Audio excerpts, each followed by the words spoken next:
Penat tak tengok BBNU naik lagi laju dari you? Kadang-kadang kita tanya, why do I even step in this industry at the first place, kan? Sisi bermula dengan tak ada rasa cinta langsung pada muzik. Sisi sebenarnya dipaksa oleh ayahanda Sisi. Dia suka muzik tapi dia tak boleh main instrumen. Bila lama kelamaan, cinta daripada hanya bermain piano sahaja jadi bermain gitar, lepas tu start nyanyi. Kenapa dia buat macam tu? Sebenarnya pada ketika Sisi belajar piano, Sisi juga belajar vokal. Kenapa Sisi kena belajar vokal? Bukan sebab Sisi boleh nyanyi, tapi masa Sisi kecil-kecil dulu, Sisi suka menjerit.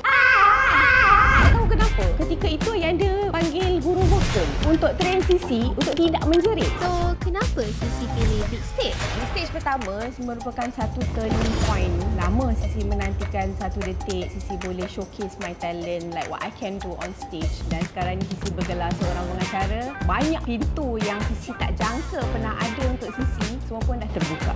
Ada spesifik momen tak dalam big stage? Oh, banyak sebenarnya momen-momen yang masih ingati ketika big stage berlangsung. Pada minggu pertama, minggu kedua, nombor 1 dek! Markah juri kan ketika itu. That is when I truly believe itu yang Sisi nak buat atas pentas. So, minggu ketiga, cuba eksperimentasi. Minggu keempat, Sisi memang buat perkara yang Sisi sebenarnya tak yakin nak buat. Lepas tu tersingkir, wah.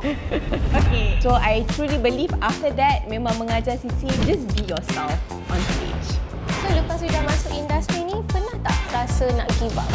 Cerita pasal nak give up ni, tak tahulah berapa kali rasa macam tu. Tapi Sisi rasa point yang paling I hit the rock bottom tu adalah ketika Sisi jual album yang Sisi record dekat The Abbey Road Studios, yang Sisi belanja berpuluh-puluh ribu untuk record kat sana dengan harga RM20 saja. Dan ketika itu memang Sisi rasa macam Sisi nak stop music. Like, music doesn't love me anymore.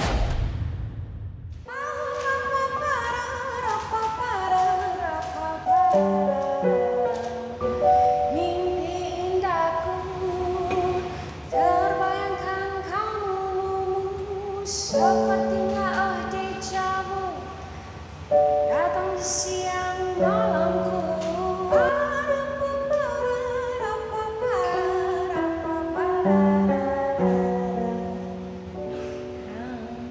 Kalau Sisi tak masuk big stage, rasanya hidup Sisi sekarang macam mana? Sisi rasa Sisi akan continue menjadi cikgu. Patutnya memang mengajar. Masa big stage berlangsung tu adalah hari convocation Sisi. Kalau Sisi tak masuk big stage tu, memang Sisi akan mengajar di sekolah lah. Is that why you decided to do your master thesis on big stage? Yes.